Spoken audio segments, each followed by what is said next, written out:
ایک آدمی جا رہا ہے، اس نے مکہ چھوڑ دیا،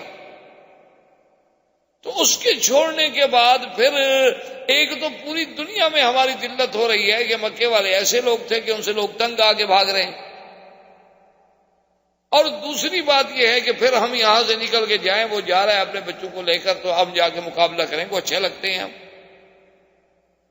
اور تیسری بات یہ ہے کہ جو چیلنج کر کے ہمیں گیا ہے کہ میں بیٹھا ہوں 2 دن کے لیے، تو آخر اسے بھی تو کسی کا سہارا ہے، ایسے تو نہیں چیلنج کر رہا، وہ اکیلا کیسے لڑ سکتا ہے ہم سب سے؟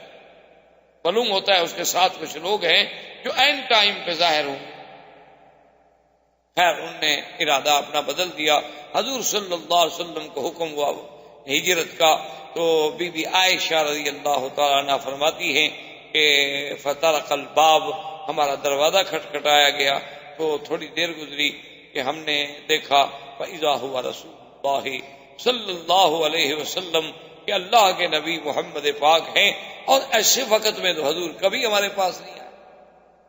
حضور کی یہ عادت مبارک بھی نہیں تھی کہ اس وقت میں، ایسے اوقات میں کبھی ہمارے گھر میں آئے۔ حضور صلی اللہ علیہ وسلم جب آئے، سیدنا ابی بکر صدیق رضی اللہ تعالی عنہ نے دروازہ کھولا، اور سیدنا ابی بکر صدیق رضی اللہ تعالی عنہ کے اس کمرے میں ایک بی بی عائشہ ہیں اور ایک بی بی اسما ہیں۔ بی بی عائشہ اور بی بی اسما جو ہے یہ بہنیں ہیں، اور دونوں بیٹیاں ہیں سیدنا ابی بکر رضی اللہ تعالی عنہ کی، لیکن دونوں کی ماؤں میں فرق ہے۔ عرب میں تو پہلے سے رواج تھا نا شادیوں کا، حتیٰ کہ زمانے جاہلیت میں بھی رواج تھا شادیوں کا، اور بلکہ اگر دیکھا جائے تو حضرت سلیمان علیہ السلام کے زمانے میں بھی کہ بھی آپ 90 بیویاں ہوتی تھیں۔ اسی طرح پھر زمانے جاہلیت میں بھی، یہ تو بعد میں ہمارے ہاں یعنی شریعت نے پھر 4 تک کی اجازت دے دی، لیکن ہماری اللہ کا فضل ہے، انڈو پاک کی مخلوق بڑی شریف شور جو ہیں بیچارے بیوی پرست لوگ ہیں، الحمدللہ وہ ایک سے گزارا کر، وہ ایک سے بھی اپنی عزت نہیں بچا سکتے، شریف لوگ ہیں بیچارے، اور خام خواہ کر کے کیوں اپنے آپ کو خراب کریں؟ ایک ہی کافی ہے، انشاءاللہ اسی سے بخشے جائیں گے، کیونکہ جو خوافین ہوں گے لازماً ان کی تو ایک بیوی ہوگی نا۔ فَإِنْ خِفْتُمْ، اگر تم ڈرتے ہو تو پھر ایک، تو جن کی ایک ایسا بات ہے کہ وہ خوافین ہیں، ڈرنے والے، ڈرپوک قوم۔ عرب تو غیر ایسے نہیں تھے، عرب تو عرب تھے۔ تو اب جناب یہ ہوا کہ حضور پاک نے فرمایا کہ اخرج انکا یا ابی بکر، ابی بکر آپ کے گھر میں جو ہیں ان کو باہر بھیج دو، میں نے بات کرنی۔ اب دیکھو ابو بکر کا اعتماد، اس وقت پتہ ہے بی بی عائشہ حفصہ کے 7-8 سال کی بچیاں تھیں، کوئی لمبی عمر کی عورتیں تھوڑی تھی، 7 سال 6 سال 7 سال 8 سال کی بچیاں تھیں۔ ابا بکر نے کہا یا رسول اللہ ما هذه الا عائشہ و اسماء، میرا مدنی یہ عائشہ ہے، یہ اسماء ہے، یہ ابو بکر کی بیٹیاں ہیں، کوئی غم نہیں، آپ جو مرضی آئے بات کریں، آپ کو میرے گھرانے پہ اعتماد نہیں۔ 6 سال کی بچی، 7 سال کی بچی، لیکن ابو بکر کا اعتماد دیکھ۔ حضور صلی اللہ علیہ وسلم فرمایا انی امرت بالہجرہ، ابو بکر میں اس لیے آیا ہوں کہ اللہ نے مجھے حکم دیا ہے کہ میں اب مکہ چھوڑوں، میں اب ہجرت کروں، ہجرت کا حکم آ گیا ہے۔ تو ابی بکر نے فوراً کہا الصحبۃ یا رسول اللہ، حضور آپ کو تو حکم آ گیا، میرے لیے کیا حکم ہے؟ فرمایا ان اللہ امرنی، ابو بکر میرے اللہ نے مجھے حکم دیا ہے کہ ابو بکر کو ساتھ لے کے جانا۔ فبکا ابی بکر، بی بی عائشہ کہتی ہیں میرے ابا روئے، اور اتنے روئے، فرماتی ہیں کہ ما رأیت احدا، میں نے زندگی میں نہیں دیکھا تھا کہ خوشی سے بھی کوئی روتا ہے، میں نے غم سے روتے ہوئے لوگ تو دیکھے تھے، لیکن مجھے یہ پتا نہیں تھا کہ آدمی کبھی خوشی سے بھی رو پڑتا، خوشی سے بھی آنسو نکل آتے ہیں، اتنا خوش ہوتا ہے کہ اس کے آنسو نکل آتے ہیں۔ ابا رو پڑے، اور اس نے کہا کہ یا رسول اللہ صلی اللہ علیہ وسلم، خدا جانتا ہے میں نے تو 2 اونٹنیاں پال رکھی ہیں، اتنے عرصے سے گھاس کھلا رہا ہوں، اور میں نے تو ساری تیاری مکمل کر رکھی ہے ہجرت کی، محمد عربی صلی اللہ علیہ وسلم۔ حضور صلی اللہ علیہ وسلم بڑے خوش ہوئے، اور فیصلہ ہو گیا کہ ہم نے فلاں رات کو مکہ مکرمہ سے نکلنا ہے اور فلاں راستے سے نکلنا ہے، اور ابی بکر تم نے فلاں جگہ میری انتظار کرنی ہے، وہاں سے آ کے ہم نے پھر مل جانا۔ اور حضور صلی اللہ علیہ وسلم نے سیدنا علی رضی اللہ تعالی عنہ کو بلایا۔ حضرت علی رضی اللہ تعالی عنہ کو بلانے کے بعد حضور صلی اللہ علیہ وسلم کے اس زمانے میں کوئی کتابت، کوئی تعلیم، کوئی تحریر، کوئی ایسی چیزیں تو ہوتی نہیں تھی، آپ کے پاس سارے مکے والوں کی امانات پڑی تھی۔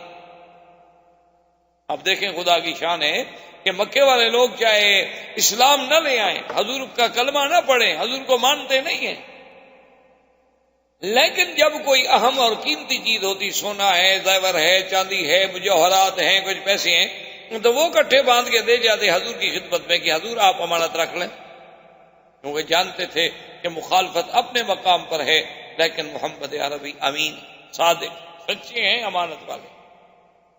حضور پاک نے فرمایا کہ حضرت علی تمہارے ذمہ ایک ڈیوٹی ہے، ایک تو ہمارے ہجرت کر جانے کے بعد، سفر کر جانے کے بعد یہ امانتیں جو ہیں ہذہ لفلان و ہذہ لفلان، یہ فلاں کی ہے، فلاں کی ہے، فلاں کی ہے، ان سب کافروں کے گھر میں پہنچانی۔ حاضر یا رسول۔ اور آپ نے فرمایا دوسری ڈیوٹی تمہارے ذمہ یہ ہے کہ تم نے میرے بستر پہ سونا، کیونکہ ہم نے رات کے آخری حصے میں سفر کرنا ہے، تم نے میرے بستر پہ لیٹ جانا، اور اوپر کپڑا لے لینا ہے کہ اگر کافر کوئی نگرانی بھی ہماری کر رہے ہوں، چونکہ ہمیں پتا ہے کہ وہ ہمارے پیچھے لگے ہوئے ہیں، ہو سکتا ہے کہ ہماری ہجرت کے وقت میں بھی نگرانی کر رہے ہوں، تو کم از کم انہیں یہ تسلی ہو کہ شاید اللہ کے نبی سو رہے ہیں اور ہمیں کو سفر کرنے کا موقع مل جائے۔ تو حضرت علی رضی اللہ تعالی عنہ نے عرض کیا کہ حاضر یا رسول اللہ، حاضر یا رسول اللہ، یا نبی اللہ، بالکل میں حاضر، مجھے کوئی انکار۔ تو اسی لیے اس میں کوئی شبہ نہیں، یہ بہت بڑا مقام ہے، لیکن بعض روافض اسی بات کو بھی دلیل بناتے ہیں کہ حضور کے بعد تو خلافت کا حقدار حضرت علی تھا، کہ حضور نے اپنی امانتیں جو ہیں وہ حضرت علی کو سپرد کی ہیں، وہ حضور حضرت ابو بکر کو تو نہیں دی۔ اسی طرح امت بھی تو ایک امانت ہے، تو جب امانتوں کے رکھوالے خود حضور حضرت علی کو بنائیں تو حضور کے بعد پھر اور کیسے کوئی آدمی اس امت کا رکھوالا بن سکتا ہے؟ اور دوسری بات یہ ہے کہ حضور کے اس تخت پر، اس چارپائی پر، اس مقام پر حضور کے حکم سے حضرت علی لیٹے ہیں، تو جس کو حضور نے اپنے بستر پہ بٹھا دیا ہو تو اس تخت پہ کوئی اور کون بیٹھ سکتا؟ حالانکہ اصولی سی بات یہ ہے کہ یہ سب قیاسی باتیں ہیں، یعنی خیالات ہیں، دلائل ہیں عقلی، اور آپ کو پتا ہے کہ عقلی دلائل تو ہر کسی کے پاس ہوتے ہیں، ہر قوم کے پاس، ہر مذہب کے پاس۔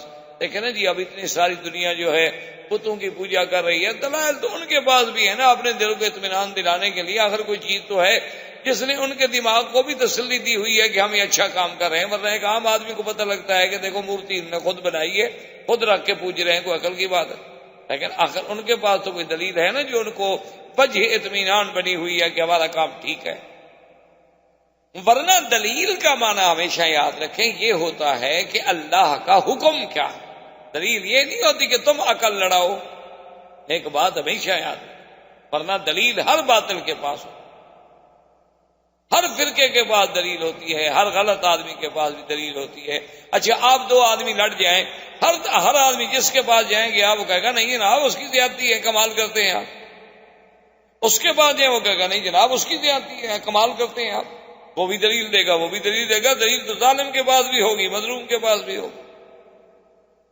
حالانکہ دلیل کا معنی یہ نہیں ہوتا، ہمیشہ یاد رکھیں، دلیل کا معنی یہ ہوتا ہے کہ اللہ اور اللہ کے رسول کا اس بارے میں کیا حکم ہے۔ اگر اللہ کے رسول کے بارے میں حکم نہ ملے تو پھر اجماع امت کس بات پہ ہے؟ اجماع امت نہ ہو تو پھر ہم قیاس کریں گے کسی دوسرے مسئلے پر۔ یہ چار چیزیں ہیں، یہ دلیل نہیں ہوتی کہ اپنا عقل لڑا لیں، اور اگر اپنا عقل لڑائیں تو میں آپ سے پوچھتا ہوں، ایک وہ آدمی ہے جس کو کافروں کی امانتیں ملی ہیں، اور ایک وہ ہے جس کو اللہ نے خود محمد مدنی امانت کے طور پر دیا ہے کہ اس کو ساتھ لے جاؤ۔ تو حقدار زیادہ کون ہے پھر؟ یعنی ایک آدمی تو ان چاندی سونے کی امانتوں کی حفاظت پہ رکھا گیا ہے، اور ایک آدمی کو خود نبی کے وجود کی امانت سپرد ہوئی ہے کہ ابو بکر یہ تمہارے سپرد ہے، پھر کس کی زیادہ فضیلت ہو؟ ایک آدمی حضور کے بستر پہ لیٹا ہے، اور ایک خود محمد مدنی جس کی گود میں لیٹا ہے، ان دو میں سے پھر افضل کون ہوگا؟ حضرت علی تو حضور کے بستر پہ لیٹے، اور حضور غار میں ابو بکر کی گود میں لیٹے ہیں، تو پھر آپ بستر پہ لیٹنے والا افضل ہوگا یا جو خود نبی کا بستر بن گیا ہے وہ افضل ہوگا؟ اس لیے عقلی دلائل کی بات نہیں ہوتی، اصل بات قرآن و حدیث کے دلائل کی ہوتی ہے۔ حضور صلی اللہ علیہ وسلم اللہ کے نبی، یہ سارا فیصلہ ہو گیا۔ حضور پاک کا گھر مبارک یوں سمجھ لیں جیسے یہ چھتا بازار ہے، غزہ ہے، ابھی یہاں بیت خدیجہ تھا، اور سیدنا صدیق کا گھر تھا جہاں ابھی شرکہ مکہ بنی ہوئی ہے، یہ تھی شار ابی بکر صدیق، اور یہاں پہلے ایک مسجد بھی آتی تھی، مسجد ابی بکر صدیق، اور وہی بیت ابی بکر صدیق تھا۔ تو حضور پاک نے فرمایا کہ میں اپنے گھر سے یوں چلوں گا اور تم اپنے گھر سے نکلو گے، تو آگے مسیال میں یہ طریق الہجرہ جو ہے، یہ جو قدئی کو راستہ جا رہا ہے، اسی راستے پہ ہم اکٹھے ہوں گے، اور پھر آگے ہم غار ثور پہ جائیں گے، اس کے بعد غار ثور میں رہیں گے، اور تمہارا نوکر، تمہارا غلام جو ہے عامر ابن فہیرہ، اس کے ذمے یہ ہوگا کہ وہ اپنی بکریاں اور اپنا ریوڑ لے کر اسی راستے سے صبح صبح نماز کے وقت میں ریوڑ نکالے گا، تاکہ جہاں جہاں ہم چلے ہیں ہمارے قدموں کے اوپر مال مویشی چل جائے گا، ہمارے پاؤں کے نشان بٹ جائیں گے، تاکہ قریش ہمارے پاؤں ڈھونڈ نہ سکے۔ حضور صلی اللہ علیہ وسلم نکلے تو باہر 60 قبیلے کے آدمی جو تھے جی تلواریں لے کے کھڑے محاصرہ کر، اور حدیث پاک میں آتا ہے کہ حضور نے مٹی اٹھائی اور اس کے بعد فرمایا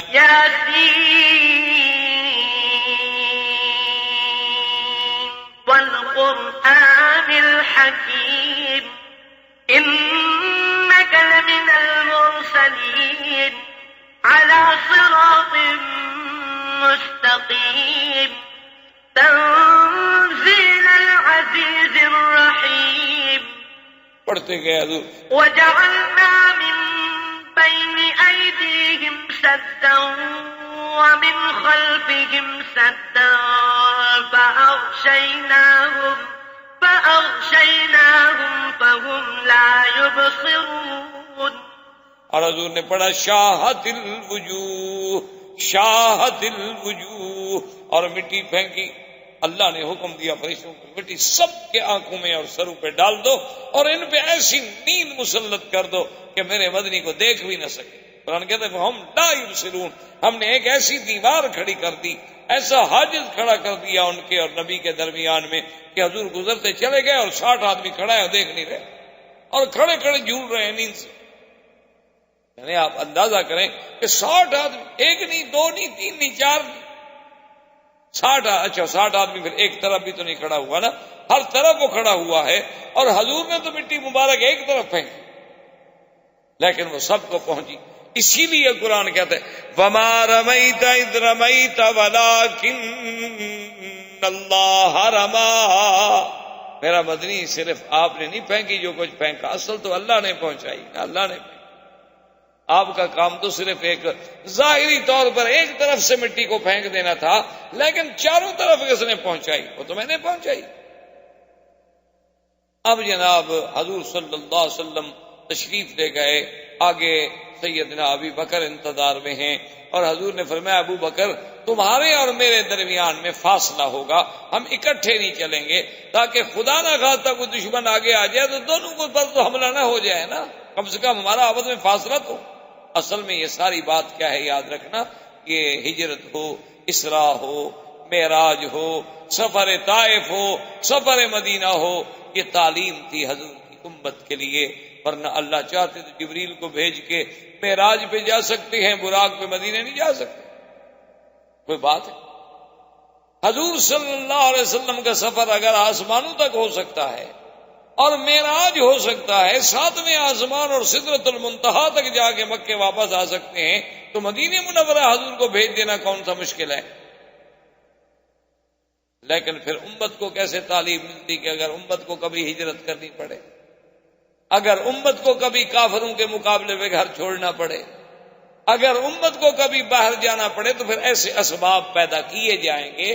یہ ہم نہیں کریں گے کہ اسباب کو چھوڑ دیں، اسباب کا خالق بھی اللہ تبارک و تعالی ہے، اسباب پر بھی عمل کریں گے اور اللہ تبارک و تعالی پر بھی توکل کریں گے۔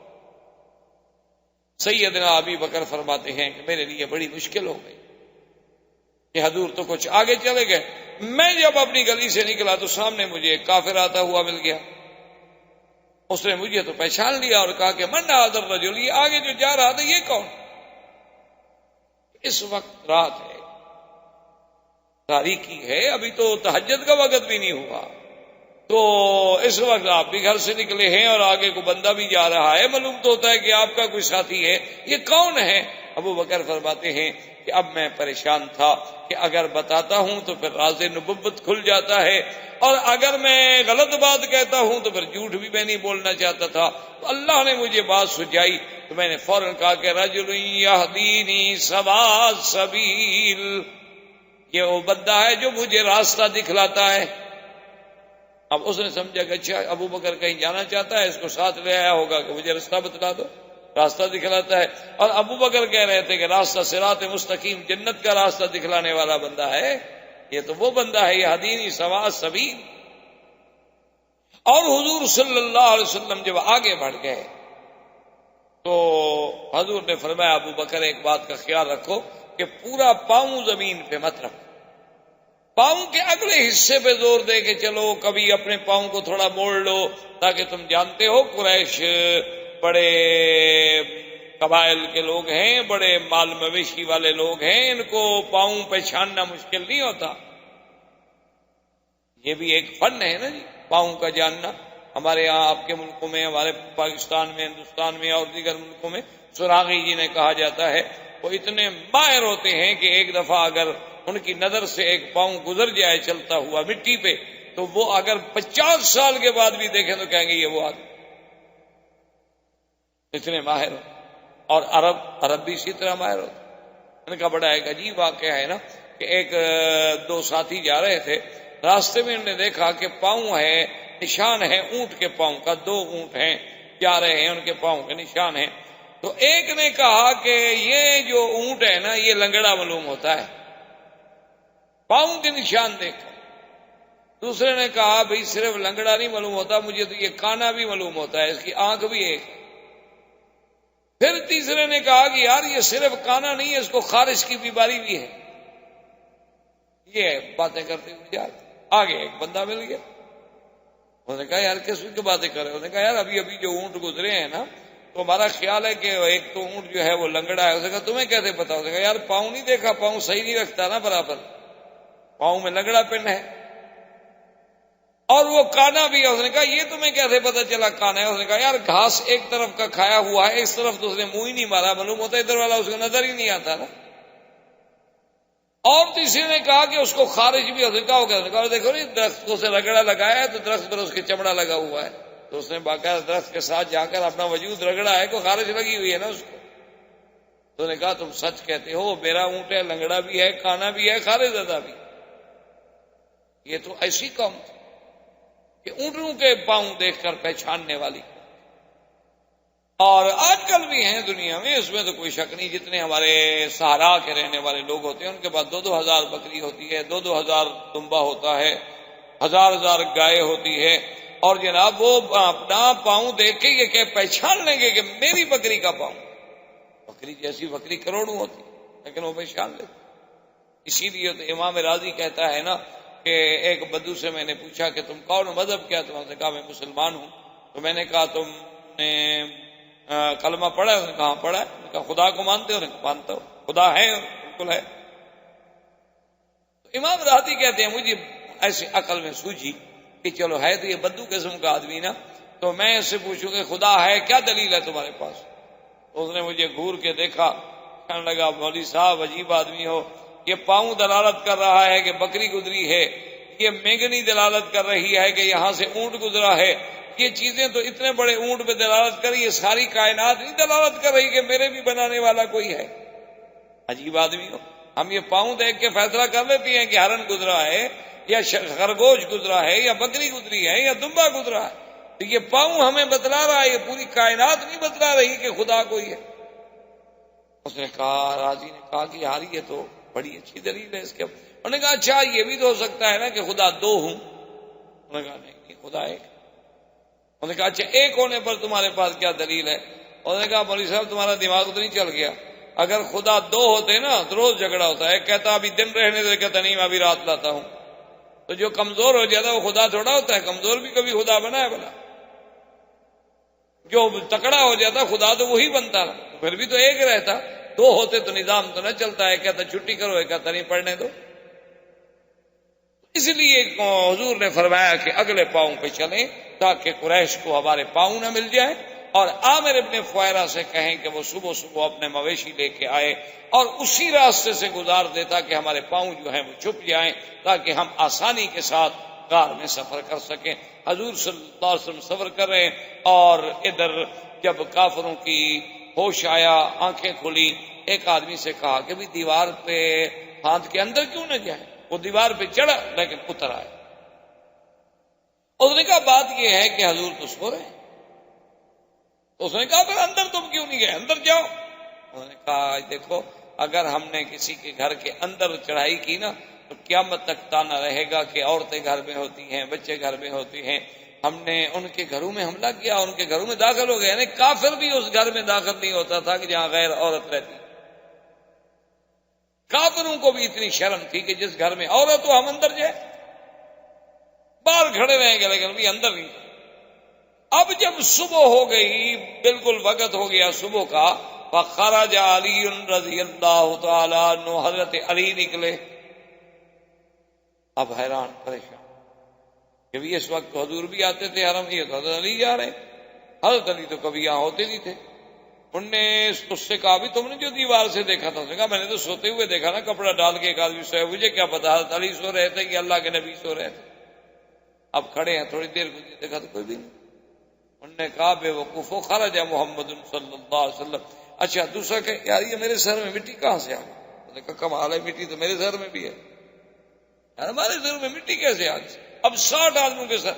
انہوں نے کہا معلوم ہوتا ہے کہ انہو القى التراب علی رؤوسنا، اللہ کے نبی ہمارے سروں پہ مٹی پھینک کے چلے گئے، ہم ناکام.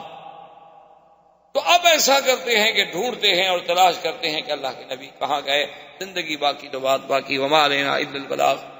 برادران اسلام، واجب الاحترام بزرگوں، دوستوں، بھائیوں، عزیز نوجوانوں، دروس سیرت نبی صلی اللہ علیہ وسلم کے بارے میں ہمارا یہ سلسلہ درس الحمدللہ قدر استطاعت اور قدر علم ہم نے ابتدا سے لے کر اس مقام پہ پہنچے تھے کہ حضور صلی اللہ علیہ وسلم کو حکم ہجرت ملا،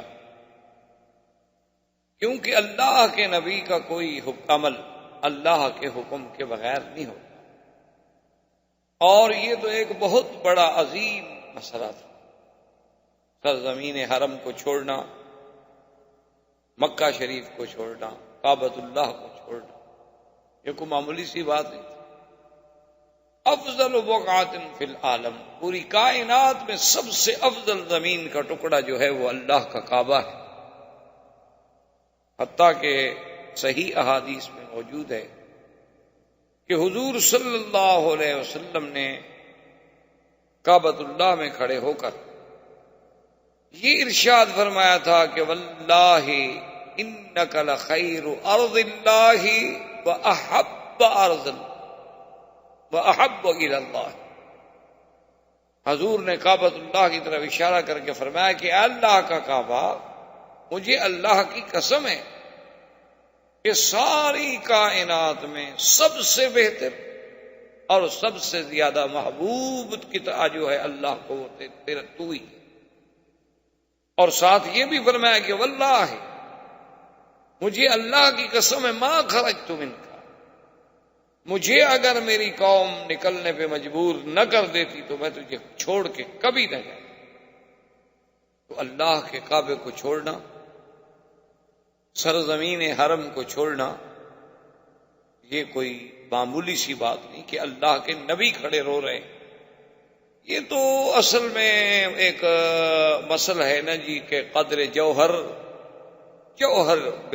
بدانن، کہ جوہر کا پتہ جوہر ہی کو لگتا ہے۔ ایک عام آدمی کے سامنے ڈائمنڈ یا ایک پتھر میں کیا فرق ہے، لیکن جوہر ہی اس کی قیمت کا اندازہ کرتا ہے۔ اسی لیے کعبۃ اللہ کی عظمتوں کا پتہ بھی ان لوگوں کو تھا جو اصحاب رسول تھے، ان لوگوں کو تھا جو اللہ کے نبی تھے، ان لوگوں کو تھا جو ائمہ محدثین و فقہاء اور اولیاء اللہ اور عباد صالحین تھے۔ اس گھر میں اور اس حرم میں یعنی ایک لمحہ جو ہے آدمی کے لیے، ایک سا جو ہے آدمی کے لیے، ساری زندگی اس کا مقابلہ نہیں کر سکتا۔ ہم تو مادیات کا شکار ہو کر یہاں آتے ہیں اور پھر ان معاملات میں اتنی کھو جاتے ہیں کہ ہمیں دوستوں کے لیے بھی ٹائم مل جاتا ہے، ہمیں پکنک کے لیے بھی ٹائم مل جاتا ہے، واک کرنے کے لیے بھی ٹائم مل جاتا ہے، لیکن حرم میں حاضر ہونے کو ٹائم نہیں ملتا۔ اصل بات یہ نہیں ہوتی، اصل یہ ہے کہ اللہ اتنا قریب رکھ کر بھی اپنے بندے کو اندر نہیں آنا۔ تو اللہ کا گھر ہے، اللہ کو کیا ضرورت؟ اللہ راضی ہوتے ہیں تو لوگ ہزاروں روپے خرچ کر کے آتے ہیں عمرے پر اور رات دن حرم میں پڑے ہوتے ہیں، طواف کر رہے ہوتے ہیں۔ اور ایسے لوگ بھی ہیں بد نصیب کے اللہ کے گھر میں رہتے ہیں، ملازمت ہے، نوکری ہے، جگہ ہے، رہائش ہے، گاڑی ہے، کار ہے، وسائل ہے، لیکن پھر بھی حرم میں نماز نصیب نہیں ہوتی، طواف نصیب نہیں ہوتا۔ تو ان چیزوں کا تحصل دنیا میں تو خیر کسی کو کیا محسوس ہوگا، اللہ والوں کو تو محسوس ہوتا ہے، ورنہ پھر ہر آدمی کو اس کا آخرت میں پتہ چلے گا کہ ہم نے اتنی بڑی نعمت کا کس انداز سے ناشکر۔ تو حضور سرکار دو عالم صلی اللہ علیہ وسلم نے جب ہجرت کا فیصلہ فرما لیا اور سرکار دو عالم صلی اللہ علیہ وسلم نے اس کی تقسیم کار ایسے کی کہ آپ نے سیدنا علی رضی اللہ تعالی عنہ کو فرمایا کہ تمہارے ذمے تو یہ ہوگا کہ تم میرے بستر پہ، میرے فراش پہ میری چادر اوڑھ کے سو جاؤ گے، تاکہ اگر دشمن دیکھنے کی کوشش کریں تو انہیں اطمینان ہو کہ اللہ کے نبی ابھی گھر میں ہیں اور ہمیں کچھ فاصلہ کرنے کا موقع ملے۔ اور سیدنا ابی بکر صدیق رضی اللہ تعالیٰ عنہ سے یہ فرمایا کہ اللہ کا حکم ہے ابو بکر کہ میں نے تمہیں اپنے ساتھ لے جانا، تم نے میرے ساتھ چلنا ہے، لیکن اس انداز میں ہم نے چلنا ہے کہ اپنا ایک وقت معین ہوگا اور ہم فاصلے سے چلیں کہ میں آگے ہوں گا، آپ مجھ سے کچھ دور، اور آپ کا جو غلام ہے عامر ابن فہیرہ، اس کی یہ ڈیوٹی ہوگی کہ جو راستہ ہم نے اختیار کرنا ہے اس پر وہ اپنے مویشی جانور، بکریاں، گائے اور اونٹنیاں لائے گا تاکہ وہ پاؤں جو ہیں ہمارے چھپ جائیں۔ اور عبداللہ ابن ابی بکر کی یہ ڈیوٹی ہوگی کہ وہ ہمیں روزانہ کے معلومات جو ہے وہ پہنچائے گا کہ آج کیا ہوا، آج مکے میں کیا ہو رہا ہے۔ اور بی بی اسما کے ذمے یہ لگایا گیا کہ تم نے ہمیں طعام پہنچانا ہے۔ یہ ساری تخطیط جو تھی، یہ ساری تنظیم جو تھی، یہ خود حضور سرکار دو عالم رحمت دو جہاں صلی اللہ علیہ وسلم نے خود فرمایا۔ اسی لیے علماء لکھتے ہیں کہ اول فدائی جو ہے میرے مدنی پاک کا باعتبار جان فدا کرنے کے، اس اعتبار سے وہ حضرت علی ہیں کہ اس موقف کو جانتے ہو کہ کافر کتنی دشمن، پھر بستر پہ لیٹ جانا یہ کوئی آسان بات نہیں، یہ بہت بڑی قربانی تھی، بہت بڑی اللہ کے نبی سے محبت کی انتہا تھی کہ آپ نے جان داؤ پہ لگا دی۔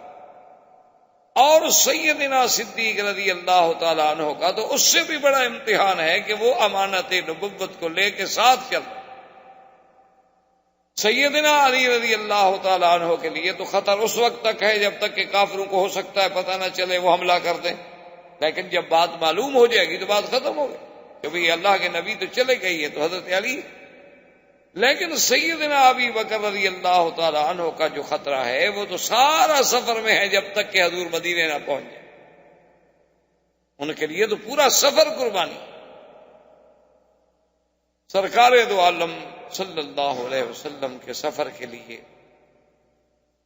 سیدنا ابی بکر صدیق رضی اللہ تعالیٰ عنہ نے عرض کیا کہ یا رسول اللہ میں نے تو 2 اونٹنیاں پہلے سے تیار کر رکھی اور انہیں بڑا کھلایا ہے پلایا ہے، بڑی تر و تازہ، بڑی موٹی ہیں ماشاءاللہ، بڑی ہمت سے سفر کریں گی اور ہمیں کوئی تکلیف نہیں ہوگی، راستے میں سواری نہیں بدلنی پڑے گی۔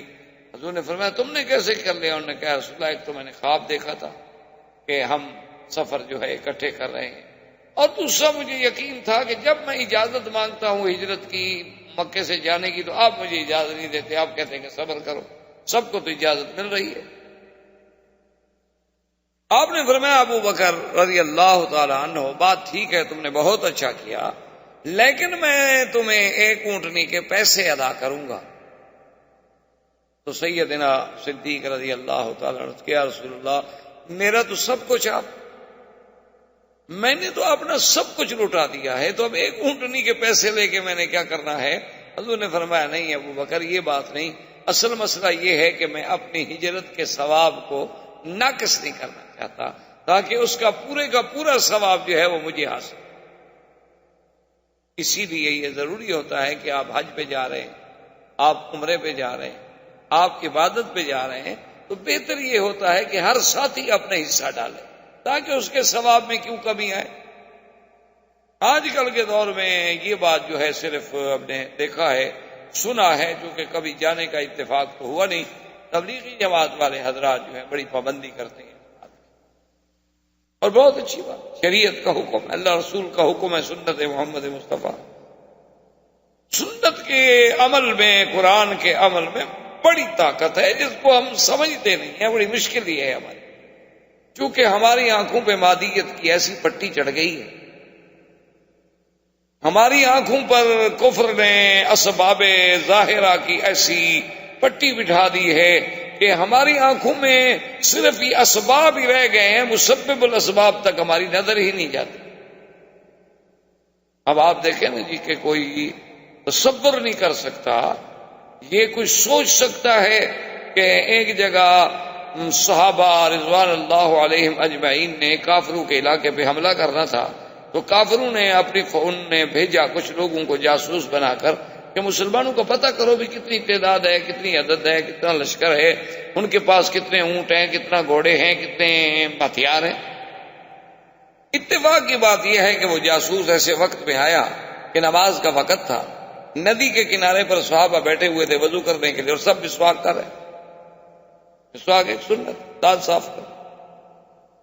وہ جاسوس بڑے غور سے، چونکہ وہ تو دور سے دیکھ رہا تھا، دیکھتے دیکھتے واپس جب گیا تو اس نے اپنے لوگوں سے کہا، اس نے کہا کہ بھئی عدد تو مجھے سمجھ نہیں آتا کہ ان کا کتنا ہے، بہت تھوڑا سا عدد لگتا ہے، کوئی اونٹ گھوڑے بھی اتنے نہیں لگتے، لیکن یہ تو کوئی عجیب قوم ہے، خدا رحمت کرے، پتہ نہیں یہ آدم خور تو نہیں ہو، تو دانت تیز کر رہے۔ نے کہا اچھا، کہاں دیکھو نا اگر ایک آدمی کا دانت خراب ہو سکتا ہے، سب کے کیسے خراب تھے کہ ایک ہی وقت میں، ایک ہی ٹائم پر، ایک ہی کنارے پہ بیٹھ کے اور سارے ایک ہی لکڑی اور ایک ہی طرز پہ استعمال کر رہے ہوں۔ اللہ تبارک و تعالیٰ معاف فرمائے۔ تو اللہ کی قدرت دیکھیں، اسے ایک سنت کا ایسا روب کافروں کے دل میں پڑا کہ وہ قلعہ چھوڑ کے بھاگ گئے۔ انہوں نے کہا کہ بھی پھر آدم خور مخلوق سے کون لڑ سکتا، یہ تو اچھی بات ہے، ایک معاملہ اور لوگوں کو سنائیں تو ان کے لیے ایک تضحیق ہوگی، ذوقا ہو۔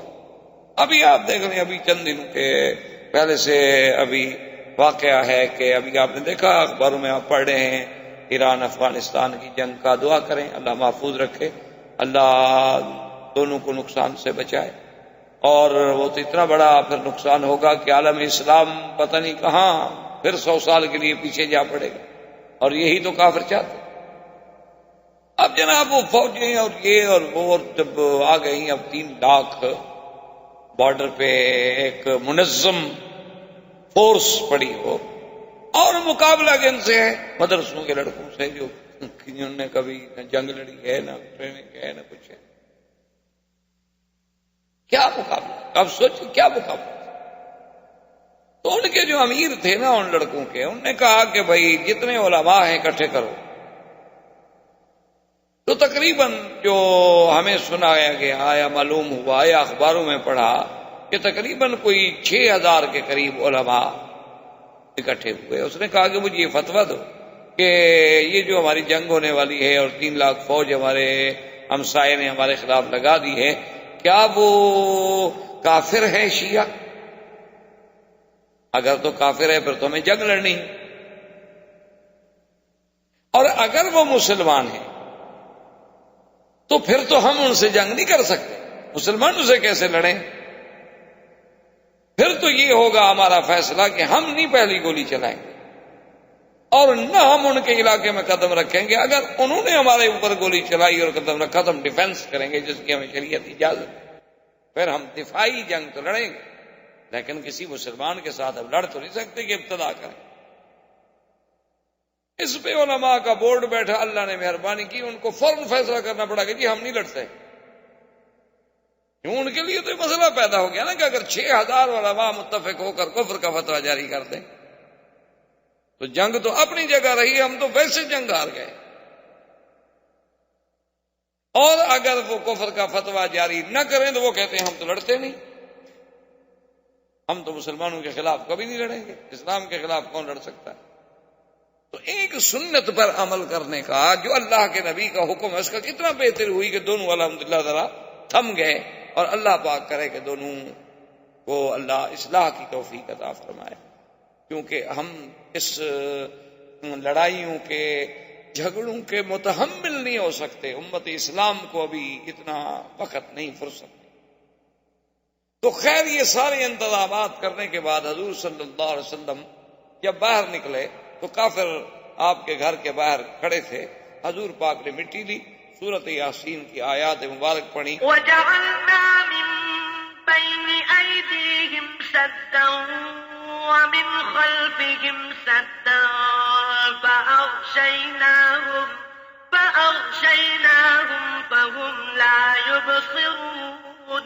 شاہت الوجوہ، شاہت الوجوہ، شاہت الوجوہ پڑھ کے حضور نے پھینکا، اللہ نے وہ مٹی جو تھی تمام کافروں کی آنکھوں میں، سروں میں ڈالی، وہ سب کے سب غنودگی کا شکار ہو گیا۔ حضور آرام سے حضور صلی اللہ علیہ وسلم تشریف لے گئے۔ یہ اب آپ یوں سمجھیں کہ جیسے اب محلہ مسفلہ ہے، یہ حرم کے سامنے مکہ کمپلیکس ہے، یہ سارا راستہ جو یہ مسیال کہلاتا ہے، اور یہی آگے جا کے شہر ابی بکر صدیق ہے، شہر ابراہیم الخلیل ہے، اور یہی راستہ پھر جا کے کدائی سے ہوتا ہوا غار ثور کی طرف، جس کو آج کل مخطط دار الہجرہ کہتے ہیں، اصل یہی طریقہ الہجرہ۔ حضور صلی اللہ علیہ وسلم اسی طرف روانہ ہوئے، اور کافروں نے جب کافی دیر ہو گئی، صبح کا وقت قریب آ گیا، وہ حیران ہو گئے کہ حسب عادت آج حضور صلی اللہ علیہ وسلم باہر نہیں آئے۔ تو ایک نے کہا کہ چلو بھی دیکھتے ہیں، وہ دیوار پہ چڑھ کے اس نے دیکھا، اس نے کہا کہ بھئی حضور تو سو رہے، چارپائی پہ لیٹے ہوئے ہیں، کپڑا پہنا ہوا۔ اب دیکھیں کہ 60 آدمی، 60 نوجوان جنگجو قبائل کے آدمی اور بڑے معروف جنگی لوگ باہر کھڑے ہوئے ہیں، لیکن دشمن کے گھر میں داخل نہیں ہوتے، بھی اندر کود جاؤ۔ تو علماء نے لکھا کہ وجہ یہ تھی کہ یہ عرب میں آر تھی کہ جس گھر میں بچے ہوں، عورتیں ہوں، اس گھر میں داخل کیسے؟ کہتے ٹھیک ہے دشمنی ہے، جب مرد نکلے گا قتل کر دیں، لیکن جس گھر میں کوئی عورت ہو، کوئی خاتون ہو، اس گھر میں ہم رات کو کیسے داخل ہو جائیں؟ یہ تو بے حرمتی ہے، یہ تو کسی دوسرے کی عزت کی توہین ہے۔ یعنی کافروں کو یہ خیال تھا۔ اب آپ خود اندازہ کر لیں کہ آج مسلمانوں کو بھی کیا یہ خیال ہے۔ آج تو ہم جس دور سے گزر رہے ہیں، بیٹے اپنے ماؤں کے قاتل، کئی دفعہ اخبار میں آتا ہے بیٹے نے ماں کو قتل کر دیا، بیٹے نے باپ کو قتل کر دیا، بھائی نے بہن کو قتل کر دیا، بھائی نے بہن کو بیچ دیا۔ ہم تو اس دور میں گزر رہے ہیں۔ اب انہوں نے دیکھا، تھوڑی دیر گزری، انہوں نے کہا بھی یہ تو نہیں ہو سکتا کہ اتنی لمبی دیر اور اس وقت تک حضور لیٹے رہے۔ تو انہوں نے کہا بھی کوئی خاتون کوئی بچہ، اب چونکہ صبح بھی قریب آنے لگ گئی، انہوں نے کہا نہیں اندر کوئی خاتون کوئی بچہ کوئی عورت تو نظر نہیں. انہوں نے کہا پھر ہم کیوں کھڑے ہوئے ہیں بھائی، چلو اندر. سب نے جناب جب اندر آئے تو حضرت علی اٹھے، کپڑا ہٹایا چہرے سے، فقال فإذا هو علی. انہوں نے کہا یہ تو حضرت علی لیٹے ہوئے ہیں. تو انہوں نے حضرت علی سے پوچھا کہ این رسول اللہ، محمد مصطفیٰ کہاں ہیں؟ تو حضرت علی نے فرمایا کہ میں کیا بتا سکتا ہوں کہ وہ اس وقت کہاں ہوں گے. بات اس کی ٹھیک تھی، حضرت علی نے جھوٹ تو نہیں بولا. کیوں؟ اللہ کے ماننے والے جو ہیں وہ کبھی جھوٹ تھوڑا بولتے. حضرت مولانا قاسم نانوتوی رحمۃ اللہ علیہ جن نے دارالعلوم دیوبند کی بنیاد رکھی، انگریزوں نے ان کے وارنٹ جاری کیے اور انگریز ان کو سزائے موت دینا چاہتے تھے. تو دوستوں نے انہیں مشورہ دیا کہ حضرت یہ بہت بڑا مسئلہ ہے اور کفر کی طاقت ہے، انگریز کی حکومت ہے، اور وہ اندر کے لوگوں نے ہمیں بتایا ہے کہ وہ آپ کو سزائے موت دینا چاہتے ہیں، آپ مہربانی کر کے چھپ جائیں. حضرت مولانا قاسم نانوتوی رحمۃ اللہ علیہ دوستوں کے مشورے کے بعد، علماء کے مشورے کے بعد چھپ گئے. 3 دن کے بعد دوستوں نے دیکھا کہ وہ تو پھر مسجد میں کھڑے نماز پڑھ رہے. نماز پڑھ کے فارغ ہوئے تو ساتھی اکٹھے انہوں نے کہا واہ مولانا کمال کر دیا، آپ بھی بڑی مدت چھپے بھائی، اور 3 دن کے بعد ہی اگر باہر نکل آنا تھا تو پھر چھپنے کی ضرورت ہی نہیں تھی. انہوں نے فرمایا کہ حضور غار میں ہجرت کے میں 3 راتیں رہے تھے، تو غار میں 3 راتوں سے زیادہ میرا محبوب نہیں رہا، تو میں نے سمجھا کہ سنت کے خلاف، اس لیے جب جان چلی جائے گی زیادہ سے زیادہ اور کیا ہو جائے گا، لیکن محبوب کی سنت جو ہے اس کی مخالفت. اچھا خدا کی شان دوست احباب یہ کہہ کے چلے گئے اور دشمن بھی تو تلاش میں تھا. فوراً جناب ایک کلیکٹر کے عہدے کا افسر انگریز وہ مدرسے میں گھس آیا اور آ کے مولانا قاسم سے ہی پوچھتا ہے کہ مسٹر مولانا قاسم کدھر ہے، کیونکہ اس کو یہ تو پتا تھا کہ مولانا قاسم کو پکڑنا ہے لیکن شکل نہیں جانتا. تو مولانا قاسم رحمت اللہ علیہ نانوتوی رحمت اللہ علیہ جہاں کھڑے تھے 2 قدم ذرا پیچھے ہٹ کے فرمایا ابھی تو یہی تھے، فرمایا ابھی تو یہی تھے. اس نے سمجھا اس کا مطلب ہے کہ اب تو نہیں ہے یہاں، تو چلا گیا. تو جھوٹ بھی نہیں بولا، واقعی بات ہے کہ ابھی تو یہی تھے، اس میں کون سا جھوٹ تھا. تو اس کو کہا جاتا ہے عربی میں توریہ. یہ باقاعدہ ایک علم ہے، ایک فن ہے کہ آدمی ایسی بات کرے کہ جو ذو معنی ہو اور جس سے دونوں پہلو نکلیں. اور یہ اللہ کے قرآن میں بھی ہے کہ جب موسیٰ علیہ السلام کی بہن ڈھونڈتے ڈھونڈتے فرعون کے گھر میں آئی، دیکھا کہ موسیٰ رو رہے ہیں، دودھ نہیں پیتے. اب بہن ہے، بہن کا دل کیسے برداشت کرے کہ بھائی رو رہا ہو، بہن تو نہیں برداشت کر سکتی. تو بی جلدی جلدی دوڑی اور اس کا کیا بات ہے، کیوں رو رہا ہے بچہ یہ؟ اب یہ بتا بھی نہیں سکتی بیچاری، ڈر کے مارے کہ میرا بھائی ہے. تو کیوں رو رہا ہے؟ انہوں نے کہا دودھ نہیں پیتا، دیکھو اس عورت کا دودھ دیا نہیں پیتا، اس کا دیا نہیں پیتا، اس کا دیا. انہوں نے کہا صحیح، اچھا ایسا ہے. هل أدلكم على أهل بيت يكفلونه لكم وهم له ناصحون. بی بی نے کہا اچھا یہ بتلاؤ کہ میں تمہیں ایک گھرانہ کیوں نہ بتلاؤں. ایک گھر ہے، اس میں ایک بی بی ہے، بڑی پاک، بڑی نیک، بڑی صالحہ، اور بالکل ابھی اس کا بچہ بھی ہوا ہے، اس کا دودھ یہ ضرور پیے گا، وہ بڑی پاک عورت. اب جب فرعون آیا نا جی، تو قرآن میں ہے، مفسرین لکھا ہے کہ جب بی بی نے یہ کہا نا کہ وَهُمْ لَهُ نَاصِحُونَ، اور وہ گھرانے والے، وہ عورت جو ہے دودھ پلانے والی اس بچے کی خیر خواہ بھی ہے، اس کی ہمدرد بھی ہے. تو فرعون کو فوراً سوچی، اس نے کہا بہن ادھر آؤ، تمہیں کیسے پتا ہے کہ وہ عورت اس بچے کی خیر خواہ ہے؟ اس کو کھٹکا کہ کہیں وہ عورت حقیقتاً تو اس کی ماں نہیں، اور یہ بچی جو ہے وہ جانتی ہے کہ یہ موسیٰ، یہ بچہ کون ہے، تو اس کا مطلب ہے کہ میں جس بچے سے ڈر رہا ہوں کہ یہ وہ بچہ تو نہیں ہے. تو فرعون کی تو آنکھیں سرخ ہو سکا، تم نے کیسے کہہ دیا کہ وہ اس کی خیر خواہ ہے؟ اس نے کہا فرعون تو نے سمجھا نہیں، لہو ناصحون، میرا مقصد یہ تھا کہ وہ اس کے خیر خواہ ہے، تیری خیر خواہ ہے. اب ضمیر کا مرجع ادھر بھی ہو سکتا تھا، ادھر بھی ہو سکتا تھا کہ لہو اس کے لیے یا اس کے لیے. میں نے تو کہا تمہاری خیر خواہ ہے، یعنی تمہاری مخالف نہیں، تم نہ ڈرو. وہ تمہارے ماننے والی عورت ہے۔ اور اچھا اچھا اچھا ٹھیک ہے، تو فرعون مطمئن ہو گیا، تو تمہیں میری خیر خواہ ہے نا، بچے کی خیر خواہ تو نہیں ہے۔ تو اس لیے اس کو کلام عرب میں کہا جاتا ہے توریہ، کہ دشمن کے سامنے آدمی ایک ایسی بات کہے کہ آدمی اپنی جان بھی بچ جائے اور جھوٹ بھی نہ ہو، واقعتاً جھوٹ بھی نہ ہو، اور جان کے بچانے کے لیے اس قسم کے کلمات کہنے جو ہیں اس کی اجازت۔ اب جب انہوں نے حضرت علی رضی اللہ تعالیٰ عنہ کو دیکھا تو انہوں نے کہا کہ یہاں تو اللہ کے نبی نہیں ہے، فوراً ابو جہل نے کہا دیکھو دوڑو، اس نے کہا فوراً دوڑو، جلدی کرو اور جلدی پہنچو، بس اگر نبی اپنے گھر میں نہیں ہے نا تو پھر وہ ابو بکر کے گھر میں چھپے ہوں۔ یعنی ابو جہل کا بھی یہ عقیدہ تھا کہ اللہ کا نبی اپنے گھر کے بعد اگر کوئی مقام ہو سکتا ہے تو ابو بکر کا مقام۔ دشمنی اپنی جگہ۔ دوڑے دوڑے جب آئے اور حضرت صدیق کے دروازے پہ آ کے کھٹکھٹایا، ابو جہل ہے، ساتھی ہیں، جوان ہیں، تو اندر سے بی بی اسما نکلی۔ یہ بی بی اسما جو ہیں یہ سیدہ عائشہ کی بہن، ماں کا فرق ہے، باپ ایک۔ بی بی عائشہ کی ماں الگ ہے، بی بی اسما کی ماں الگ ہیں، لیکن باپ دونوں کے ابو بکر ہیں اور یہ دونوں باپ کی طرف سے بہنیں ہیں۔ اور یہ وہ بی بی اسما ہیں جو عبداللہ ابن زبیر کی والدہ ہیں، اور یہ وہ بی بی اسما ہیں کہ جن کی بہادری کا یہ عالم تھا کہ جن کو اللہ نے اتنی بہادری دی تھی کہ یہ 8 سال کی بچی تھیں جب حضور کا کھانا لے کے غار میں پہنچانے جاتی تھی۔ تم آپ تو ایک دن ذرا غار میں چڑھ کے دیکھیں، بلکہ مکے کے لوگ جو بڑے بڑے پرانے لوگ ہیں، خبراء ہیں، پرانے علم والے، پرانی زندگی گزارنے والے، وہ کہتے ہیں خدا کی شان ہے کہ غار ثور میں آج بھی جس کے دل میں ابو بکر کی دشمنی ہو وہ غار ثور پہ نہیں چڑھ سکتا۔ وہ کہتے ہیں شرط لگا لیں کسی دشمن کو لے آئیں، اس کو کہیں کہ اس پہاڑ پہ چڑھو، وہ کبھی نہیں پہنچے گا غار تک، اللہ اسے پہنچنے ہی نہیں دیتے وہاں۔ کہ جب تم منکر ابو بکر ہو تو پھر وہاں جانے کا کیا مطلب؟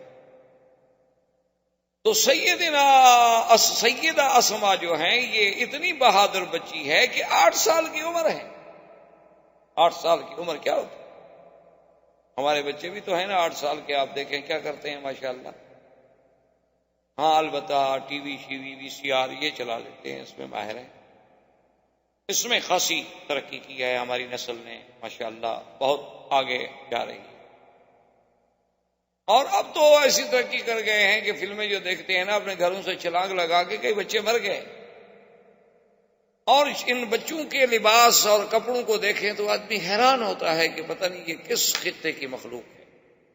میں تو کبھی کبھی سوچتا ہوں کہ دیکھتا ہوں نا ٹوپیاں، رنگ برنگی کپڑے پلاسٹک کے، اور بوٹ اتنے بڑے کہ بچے سے بھاری، اتنے بڑے بڑے بوٹ باندھنے کے لیے 3 آدمی آ جائیں، ایک دفعہ بند جائے تو 3 گھنٹے نہیں کھلتے، اللہ کا عذاب ہے مستقل۔ کیا ہے نقل کرنی ہے، ایک انگریز پہنتا ہے تو ہمارے بچے کیسے نہ پہنے؟ نہ آرام مقصود ہے، نہ عزت مقصود ہے، نقل مقصود۔ وہ بدبخت اگر آج بھویں اور بال سب صاف کرا دینا، دیکھ لیں گے آپ 4 دن کے بعد ہی سب صاف، ساری بد قسم کی ہے۔ لیکن 8 سال کی بچی ہے، دیکھو باہر نکلی تو ابو جہل جیسا آدمی، ابو جہل 6 فٹ سے بھی لمبا آدمی اور بڑا قداور، بڑا زوردار اور بڑا ڈیل ڈال، اس نے کہا کہ اسما این ابو کی، تمہارا باپ کہاں ہے؟ وَأَيْنَ رسول اللہ، اور محمد مصطفیٰ کہاں ہے؟ اس نے کہا ابو جہل مجھے نہیں پتا کہ وہ اس وقت کہاں ہے۔ تو ابو جہل نے غصے میں آ کر بدبخت نے سیدہ اسما کے چہرے پہ تھپڑ ڈالا۔ باقاعدہ کتابوں میں لکھا ہوا ہے کہ دائیں رخسار پہ سیدہ اسما کو ابو جہل نے تھپڑ مارا تو بائیں کان کی بالی جو تھی وہ کان سے ٹوٹ کے 1 فرلانگ دور جا پڑی، اتنا زور سے اس ظالم نے مارا، لیکن بی بی سہ گئی اور راز نبوت نہیں کھولا۔ مجھے نہیں پتا کہاں ہے۔ اب شرمندہ بھی ہوا کہ میں نے ایک بچی پہ ہاتھ اٹھایا، اب سب عرب دیکھ رہے ہیں یہ کیسا بدبخت ہے، لڑکیوں کو مارتا ہے۔ فوراً شرمندہ ہوا، واپس آیا، دارالندوہ میں پہنچا اور فوراً میٹنگ کال کی، انہوں نے کہا کہ دیکھو اللہ کے نبی تو چلے گئے، لیکن اگر وہ ہم سے نکل گئے اور کسی بھی طرح وہ مدینہ منورہ پہنچ گئے تو پھر ہماری خیر نہیں ہے. اس لیے ہمیں فوراً ہر ممکن تلاش کرنی چاہیے. اور 100 اونٹنی کا اعلان کیا ابو جہل نے کہ جو آدمی اللہ کے نبی کی خبر لائے گا میں اس کو 100 اونٹنی انعام دوں. اب جناب کفار قریش دوڑ پڑے اور ادھر میرے بدلی آگے آگے جا رہے ہیں، سیدنا صدیق پیچھے جا رہے ہیں. اور جب غار کے پہاڑ کے قریب پہنچے، حضور تھوڑے سے اوپر چڑھے تو سیدنا ابو بکر کہتے ہیں کہ حضور کی انگلیاں مبارک میں خون بھر گیا. ان کے نازک بدن تھا کہ حضرت انس فرماتے ہیں کہ میں نے تو ایسا ریشم و کم خواب بھی نرم نہیں دیکھا جیسے حضور کی تلیاں مبارک نرم تھی. تو حضرت صدیق سے نہ رہا گیا. حضرت صدیق رضی اللہ تعالیٰ عنہ نے عرض کیا کہ یا رسول اللہ ارکب علی کتفی، حضور میں بیٹھ جاتا ہوں آپ میرے کندھے پہ سوار. حضور فرمایا ابو بکر کیا کرنے کا؟ حضور میں آپ کی تکلیف نہیں دیکھ سکتا، ان پتھروں پہ چلتے ہوئے آپ کے پاؤں، آپ کا جسم، آپ کا جسد مبارک ایک تکلیف محسوس کر رہا ہے. ابو بکر یہ برداشت نہیں کر سکتا. تو حضور صلی اللہ علیہ وسلم آپ کے کندھے پہ بیٹھے اور ابو بکر اٹھا کے چلے. اسی لیے ایک آدمی نے جب حضرت علی سے پوچھا کہ من اعلم الناس، کہ حضور کے صحابہ میں سب سے بڑا علم والا کون تھا؟ قال ابی بکر، ابو بکر. میں نے کہا عجیب بات ہے، ابو بکر آپ سے بھی بڑے عالم تھے؟ انہوں نے کہا ہاں، حضور نے اپنے مصلی پہ ابو بکر کو کھڑا کیا ہے. اگر ابو بکر سے بڑا عالم کوئی ہوتا تو حضور اس کو مصلی پہ کھڑا کرتے، کیونکہ حضور کا فرمان ہے کہ فَلْيَؤُمُّكُمْ أَعْلَمُكُمْ، تمہارا امام وہ بنے جو سب سے بڑا عالم. اب اس نے سوچا، اس نے کہا اچھا یہ تو بتائیں سیدنا علی کہ حضرت ابو بکر سے یا حضور کے صحابہ میں سب سے بڑا بہادر کون ہے؟ کیونکہ حضرت علی بہت بہادر. تو حضرت علی نے پتہ ہے کیا کہا؟ اس نے کہا ابو بکر سب سے بڑا بہادر بھی ابو. کہا کیا کہہ رہے ہیں؟ انہوں نے کہا کیا کہہ رہے ہیں؟ کہ عجیب بات ہے کہ خدا نے کہ کعبے میں جو بت بنے ہوئے تھے دیواروں پر، تو حضور پاک نے مجھے فرمایا کہ علی تم ایسے نیچے ہو جاؤ، میں تمہارے کندھے کے کمر کے اوپر کھڑے ہو کر ان بتوں کو مٹا دوں. تو ابھی حضور نے ایک قدم رکھا تو میں نے کہا قطن یا رسول اللہ، بس بس بس یا رسول اللہ، میری کمر ٹوٹ جائے گی. میں حضور کو 1 منٹ کے لیے برداشت نہیں کر سکا. تو بہادر تو ابو بکر ہے جو کندھے پہ بٹھا کے 3 میل اوپر چڑھ گیا. بہادر تو پھر ابو بکر ہے الذی حملہ الی الغار. اور اللہ کی شان دیکھیں کہ ایک دل میں جب بغض ہو نا جی تو پھر باتیں بغض والی سوجتی ہیں، محبت ہو تو محبت والی سوجتی ہیں. یعنی اگر آپ سبز اینک لگائیں گے تو ماحول سبز نظر آئے گا، اور سرخ شیشے ہوں سرخ نظر آئے گا. ایک عالم دین تقریر فرما رہے تھے یہی واقعہ غار کا، ہجرت کا، کہ سیدنا ابو بکر اپنے کندھوں پہ بٹھا کے سرکار دو عالم صلی اللہ علیہ وسلم کو غار تک لے گئے. تو یہ فضیلت اور کسی کو نہیں ملی کہ اس نے کبھی حضور کو اٹھایا ہو. تو ایک منکر صدیق نے، ایک شقی نے، ایک بدبخت نے یہ لکھا. اس نے کہا کہ جی یہ کون سی فضیلت ہے کہ ابو بکر کے کندھوں پہ حضور بیٹھ گئے؟ تو حدیث میں موجود ہے کہ رکب علی حمار، حضور تو گدھے پر بھی سوار ہوئے ہیں، اگر ابو بکر پہ سوار ہو گئے تو کیا ہو گیا؟ انہوں نے کہا یہ کون سی فضیلت ہے کہ آپ اہل سنت والجماعت اس بات کو بھی فضیلت میں شمار کرتے ہیں کہ حضور اس کے کندھے پہ بیٹھے تھے؟ تو حضور صلی اللہ علیہ وسلم تو گھوڑے پہ بھی بیٹھے ہیں، اونٹ پہ بھی بیٹھے ہیں، گدھے پہ بھی بیٹھے ہیں، ابو بکر پہ بھی بیٹھ گئے، نعوذ باللہ. تو کیا ہو گیا؟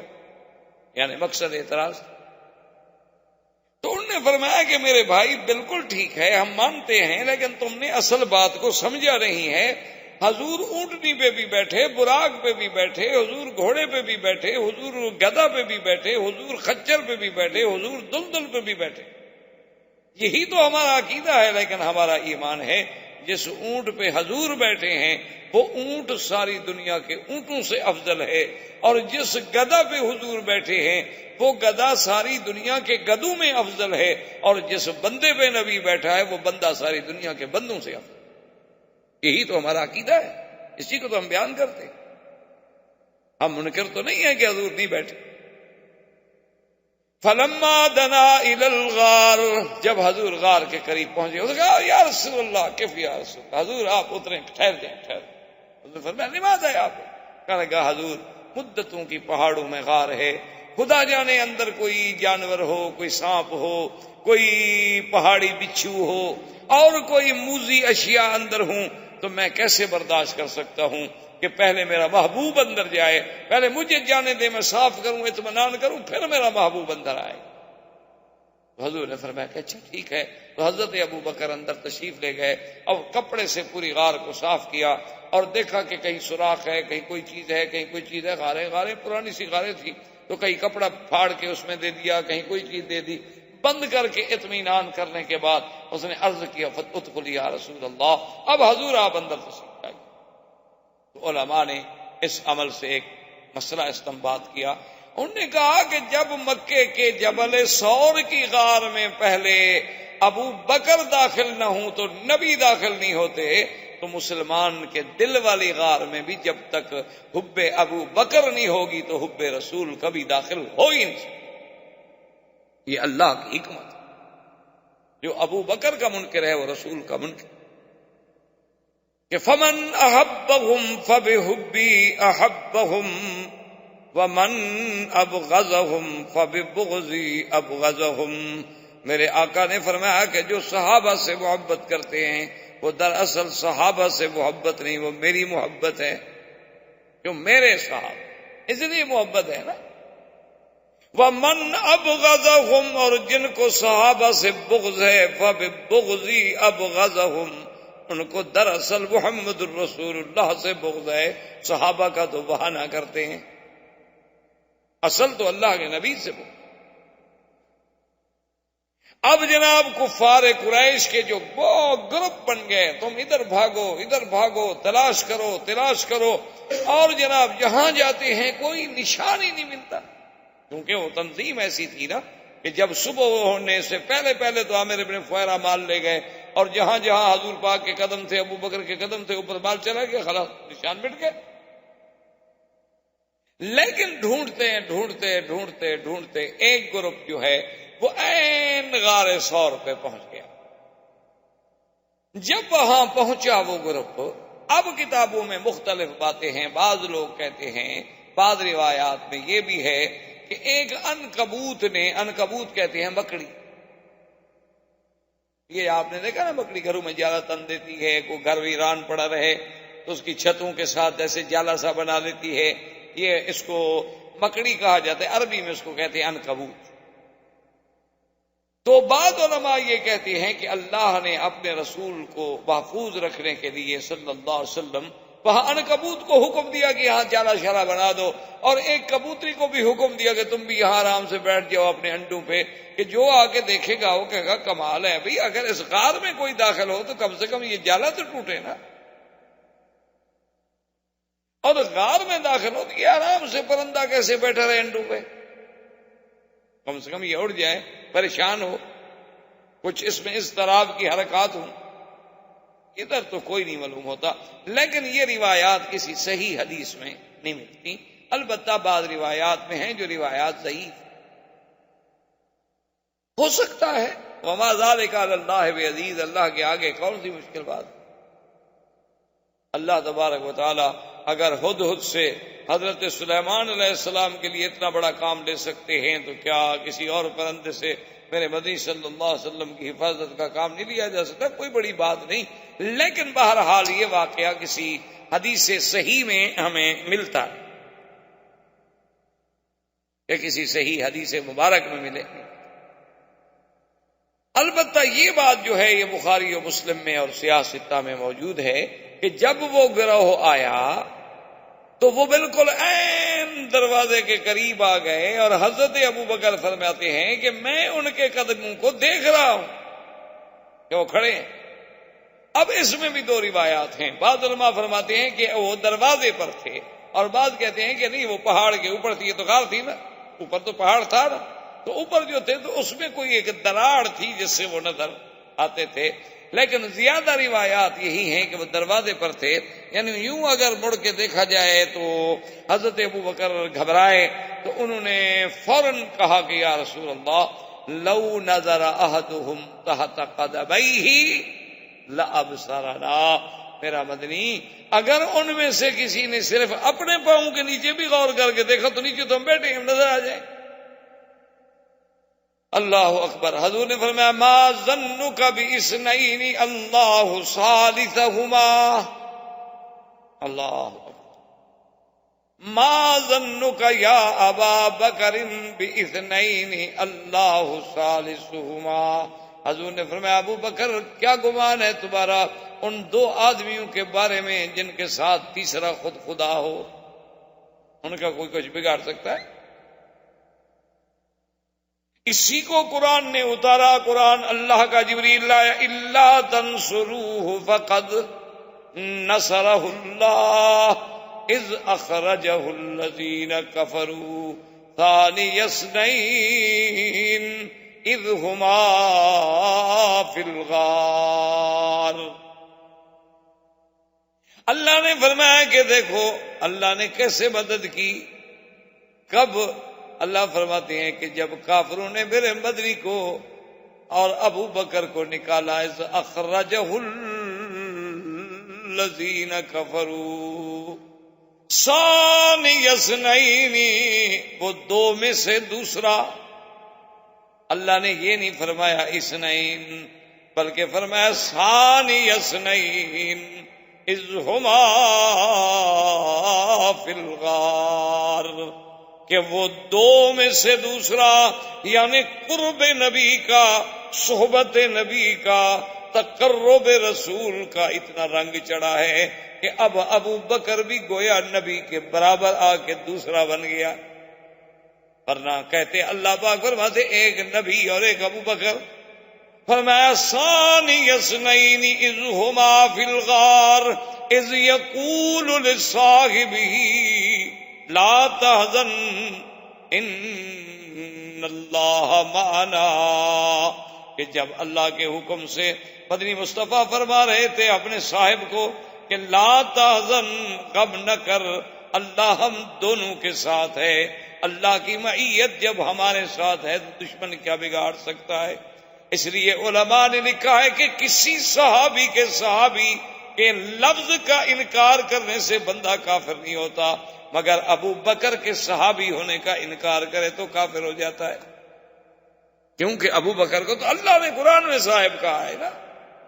تو اللہ کے قرآن کے تو ایک حرف کا منکر بھی کافر ہے اور ایک آیت کا منکر بھی کافر ہے اور سارے قرآن کا منکر بھی کافر ہے۔ تو قرآن کہہ رہا ہے کہ اذ یقول لصاحبہ، اور خدا کی شان ہے کسی میدان کا بھی واقعہ نہیں کہ کوئی بندہ یہ کہہ سکے کہ صاحب سے مراد یہ تھے، یہ نہیں تھے، یہ تھے، یہ نہیں تھے، کیونکہ غار میں یا محمد ہیں یا ابو بکر ہیں اور ہے کوئی نہیں، تو کوئی اور تو صاحب بن ہی نہیں سکتا نا۔ اذ یقول لصاحبہ لا تحزن ان اللہ معنا۔ اللہ کی شان دیکھیں، یہاں ایک ابو بکر کی شان ہے اور ایک میرے مدنی محمد مصطفیٰ کی شان ہے۔ کیوں؟ علماء نے لکھا کہ دیکھو کہ جب موسیٰ علیہ السلام کے ساتھ ان کی قوم اللہ اکبر مصر سے نکل کے جا رہی تھی اور پیچھے فرعون لشکر لے کے آ گیا تو قوم گھبرا گئی، ڈر گئے۔ پہلے بھی تو بڑے کچلے ہوئے لوگ تھے، مظلوم، کیونکہ جو لوگ کافروں کے ملک میں رہتے ہیں نا ان کو پتا ہے نا کہ مسلمانوں کی زندگی وہاں کیسے۔ یہ تو الگ بات ہے کہ اللہ نے مسلمانوں کو جہاں حکومت دی انہوں نے کبھی اقلیات پہ کبھی کافروں پہ ظلم نہیں کیا، لیکن جب کافروں کو طاقت ملی آج بھی اسپانیہ اور غرناطہ کی مسجدیں گواہ ہیں کہ کفر کیا کرتا ہے۔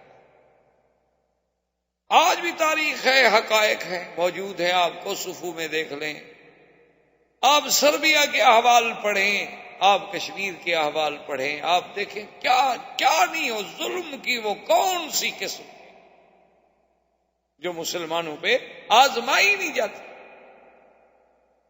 وہ ظلم کا کون سا ایسا نیا طریقہ ہے۔ میرے خیال میں اگر آج اللہ تاتاریوں کو، ہلاکو کو، چنگیز کو، ان بدبختوں کو بھی زندہ کر دینا، ان کو بھی یہ طریقے ظلم کے نہیں آتے جو مسلمانوں کے خلاف آزمائے جائیں۔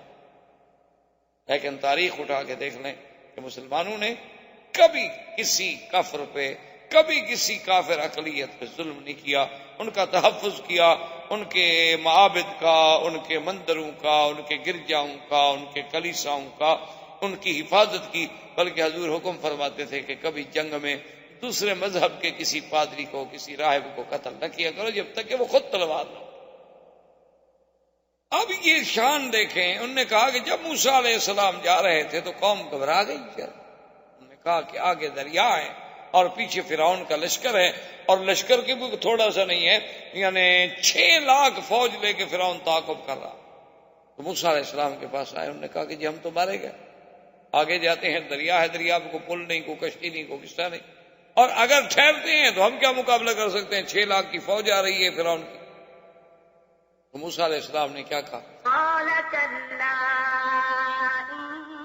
إن معي ربي سيهدين فرمایا قوم مت ڈرو، میرا رب میرے ساتھ ہے، مجھے راستہ دکھلائیں۔ انہوں نے کہا یہی فرق ہے موسیٰ اور محمد مصطفیٰ کا، کہ موسیٰ علیہ السلام نے کہا میرا اللہ میرے ساتھ ہے، لیکن یہ شان کرم ہے محمد پاک کا۔ انہوں نے فرمایا ان اللہ معنا، ابو بکر اللہ ہم دونوں کے ساتھ ہے۔ انہوں نے یہ نہیں کہا کہ صرف میرے ساتھ ہے۔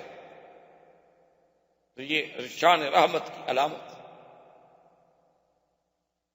اب جب حضور نے تسلی دی تو ابو بکر کو تسلی آئی کہ جب اللہ کا نبی کہہ رہے ہیں تو صاف بات ہے کہ اللہ کا نبی تو کوئی بات ایسے نہیں کہتے جب تک اللہ وحی نہ بھیجیں، اللہ خبر نہ کرے۔ لیکن افسوس ہے، بدقسمتی ہے ہماری کہ ایسے ایسے فرقے بھی پیدا ہو گئے کہ جنہوں نے حقائق کو مسخ کر ڈالا۔ انہوں نے باقاعدہ کتابوں میں لکھا ہے کہ دراصل ابو بکر نے شور کر دیا، رونے لگ گیا۔ بظاہر تو وہ نبی کو نعوذ باللہ دھوکہ دے رہا تھا کہ میں آپ کی محبت میں، آپ کے غم میں رو رہا ہوں، اور اندر سے ابو بکر کا مقصد یہ تھا کہ دشمن جو باہر کھڑے ہیں وہ میرے رونے کی آواز کو سنیں اور اندر آ کر اللہ کے نبی کو پکڑ لیں۔ انہوں نے تو شور مچایا تھا۔ لیکن خدا کی قدرت دیکھو کہ 1400 سال گزر گئے، اس وقت تو وہ شور کافروں نے نہیں سنا، اگر سنتے تو چھوڑ دیتے بھلا، لیکن انہوں نے نہیں سنا۔ ان نے 1400 سال کے بعد ان کے ذاکروں نے شور سن لیا۔ مکے والوں نے جو غار کے اوپر کھڑے تھے وہ تو نہیں سن پائے۔ اگر انہوں نے رونا شور تھا اور وہ شور سن لیا ہوتا تو وہ کب چھوڑ دیتے تھے۔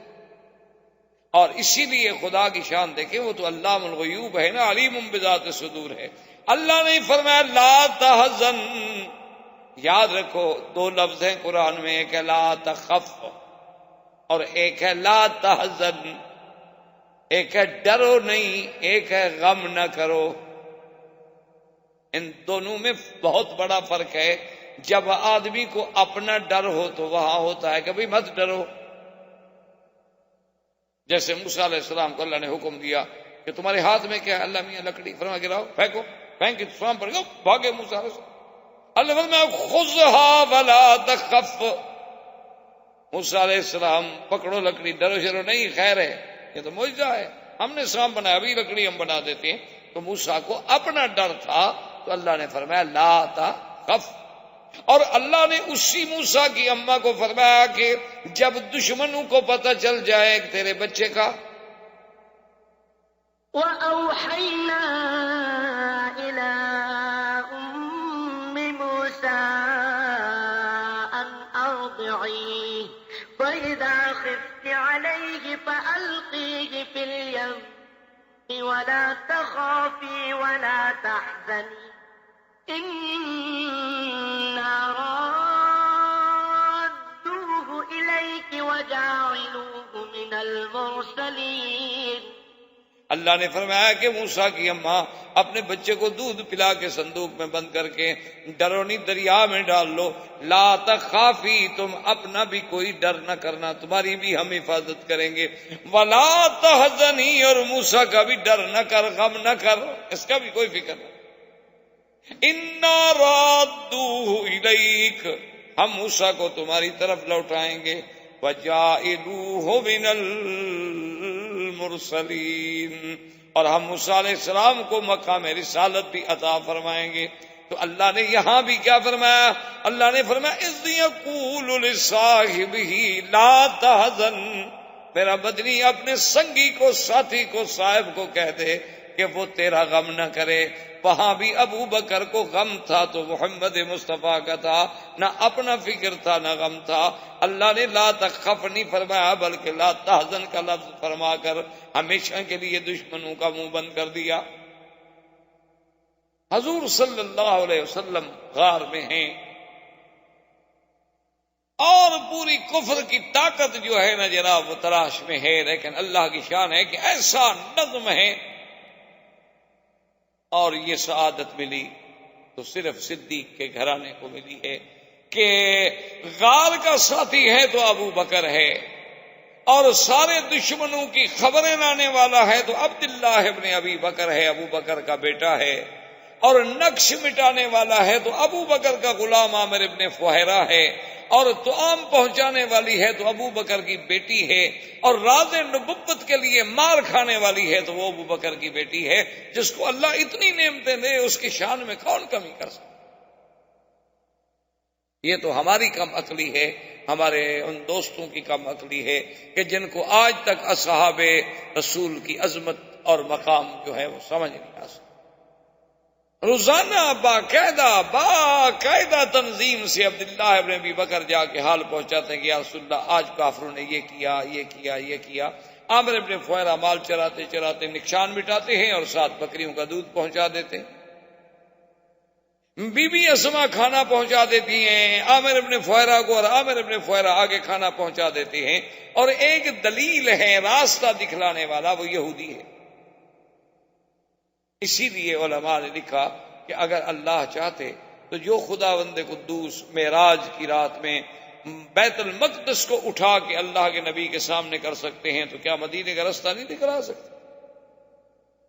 حضور صلی اللہ علیہ وسلم کے لیے مدینے کا راستہ کھول دینا کوئی مشکل بات ہی، سارا مدینہ سامنے کر دیں، لیکن امت کو سبق دینا تھا کہ اگر کوئی راستے کے امور میں، کسی جہاد رانی میں، کسی راستے کی سفر کی معلومات کے لیے، دنیاوی علوم حاصل کرنے کے لیے اگر یہودی نصرانی کافروں سے معاملہ کیا جائے تو کوئی منع نہیں۔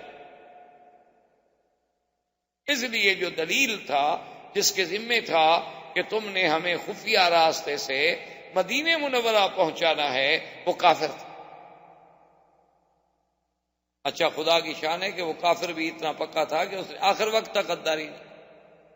آج کا کوئی مسلمان ہوتا ہے تو بڑا اعلیٰ سودا کرتا ابو جہل سے،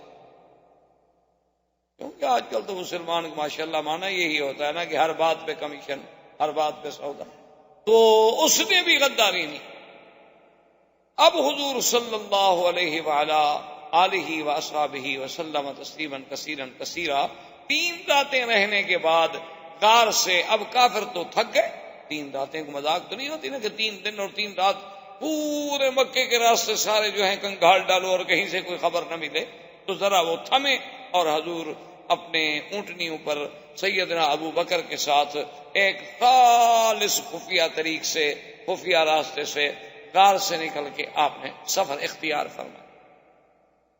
اور صحیح حدیثوں میں واقع آتا ہے کہ یہ سفر ہوتے ہوتے ہوتے ہوتے جب حضور صلی اللہ علیہ وسلم، آج بھی آپ اگر مکے سے مدینہ منورہ جائیں نا اپنی گاڑیوں پر بے روڈ جائیں تو آپ نے دیکھا ہوگا کہ آپ یہی روڈ جو ہے طریق الہجرہ یا طریق المدینہ لے کے نکلیں تو آگے رابق سے پہلے پہلے جدے سے راستہ آتا ہے اور وہاں یہ مکے والا راستہ بھی جا کے مل جاتے ہیں، پھر آگے جا کے ایک راستہ یوں آ رہا ہے اور ایک یوں جا رہا ہے، یوں آگے جا کے مل گئے۔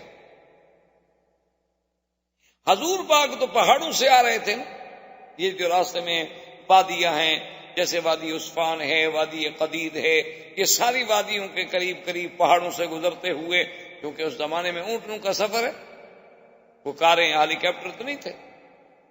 جب حضور صلی اللہ علیہ وسلم اس راستے پہ پہنچے جو راستہ سیدھا مکے سے آ رہا تھا، تو حضرت ابو بکر صدیق فرماتے ہیں فبکا رسول اللہ صلی اللہ علیہ وسلم، حضور رونے لگ گئے، آنسو مبارک آ گئے داڑھی مبارک پہ۔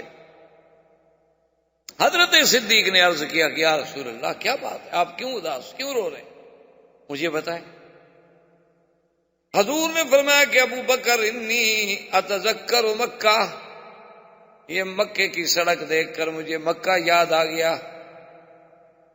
حقیقت ہے، عجیب بات ہے، آپ نے پتہ نہیں کبھی سوچا ہوگا نہیں سوچا ہوگا، خدا کی شان ہے، آدمی جب باہر جاتا ہے نا، کبھی اپنے وطن میں، پاکستان یا ہندوستان یا اپنے ملک میں یا باہر، یقین کریں کہ ایک دفعہ میں خود سفر کر رہا تھا تو میں نے ساتھی سے کہا کہ میں نے کہا یار کوئی ریڈیو شیڈیو لگاؤ، سفر کر رہے ہیں، نیند کا اثر ہے، تو ریڈیو لگایا نا جی، تو مکے کی قدرت سے وہ اسٹیشن لگا، محطہ لگا، تو اذان آ رہی تھی حرم کی۔ میں نے کہا یار بس ٹھیک ہے، جلسے ولسے چھوڑو، مجھے تو ایئرپورٹ پہ پہنچاؤ، بس ٹھیک، میں جس پہلی فلائٹ سے واپس بھیج۔ کہا کمال کرتے ہیں، ہم اتنے اعلان کر چکے ہیں، اشتہار دے چکے ہیں، اللہ کی مخلوق تو انشاءاللہ آپ تو خیر مکہ شریف پہنچ جائیں گے، لیکن ہمیں تو جمرۃ العقبہ بنا دیں گے، اتنے پتھر ماریں گے جتنے حاجی نہیں مارتے شیطان، ہمارا کیا گناہ ہے۔ میں نے کہا یار آپ کا گناہ تو خیر کوئی نہیں، لیکن بات یہ ہے کہ اذان سن کر وہ جو منظر ہے اللہ کے گھر کا، وہ جو نماز، وہ جو کعبۃ اللہ کے حضور حاضری، کہ ہم جیسے گندے لوگ ہوں اور کعبے کے سامنے کھڑے ہوں، وہ منظر جب آدمی کو یاد آتا ہے نا، خدا جانتا ہے پھر وہ مزہ نہیں آتا دوسری جگہ نمازوں۔ یہ تو ہم گناہ گاروں کی کیفیت ہے، اللہ والوں کو تو پتہ نہیں کیا کیا کیفیت ہے جو اہل اللہ ہوں گے۔ تو حضور پاک پہ کیا گزری ہوگی جب مکے کی سڑک آئی، تو کیسے نہ روئیں حضور صلی اللہ علیہ وسلم مکے کو یاد کر کے۔ اللہ نے جبریل بھیجا اور فرمایا کہ جا کے فوراً میرے نبی سے کہہ دو ان الذی فرض علیک القرآن لرادک الی معاد، کہ میرا مدنی جس ذات نے تجھ پہ قرآن نازل کیا ہے اس کا وعدہ ہے کہ ہم تجھے پھر لوٹائیں گے مکہ میں، غم نہ کریں آپ حضور، آپ غم نہ کریں، آپ اداس نہ ہوں۔ اب علماء کہتے ہیں کہ اللہ نے یہ کیوں کہا کہ ان الذی فرض علیک القرآن، یہاں قرآن کے ذکر کرنے کی کیا حکمت تھی؟ بس یہ فرما دیتے کہ ہم آپ کو مکہ لوٹائیں گے، لیکن یہ کہنا کہ وہ ذات جس نے قرآن فرض کیا، وہ ذات جس نے قرآن نازل کیا، تو قرآن شریف کے ذکر کی کیا ضرورت ہے؟ علماء نے لکھا اس میں اشارہ تھا کہ میرا مدنی جب ہم نے قرآن اتارنا چاہا اور جبریل میرا قرآن لے کے آیا تو کوئی دشمن روک سکا؟ ہم نے چاہا تو غار حرا میں بھی تو قرآن پہنچا دیا، ہم نے چاہا تو غار ثور میں بھی تو قرآن پہنچا دیا۔ تو جب ہم اتارنا چاہتے ہیں نا قرآن، اور ہمارے فرشتے کو کوئی نہیں روک سکتا، جب ہم اپنے نبی کو مکے میں لانا چاہیں گے تو میرے نبی کو کون روک سکتا ہے؟ یہ تو میری حکمتیں ہیں کہ کب لاؤں گا کب نہیں لاؤں گا، ورنہ تو جب میں فیصلہ کروں گا تو پھر میرے فیصلے کے آگے کون ٹھہر سکتا؟ تو حضور صلی اللہ علیہ وسلم کا یہ قافلہ نبوت، یہ قافلہ رسالت اور قافلہ صداقت اور یہ قافلہ ہجرت جو ہے وہ مدینے کی طرف رواں دواں تھا۔ اللہ آپ کو بھی اور مجھے بھی اتباع سنت رسول پاک صلی اللہ علیہ وسلم کی توفیق دیں۔ وما علینا الا البلاغ۔ احباب کرام، اس کے بعد اب آپ اس مبارک سلسلے کی CD نمبر 14 سماعت فرمائیں۔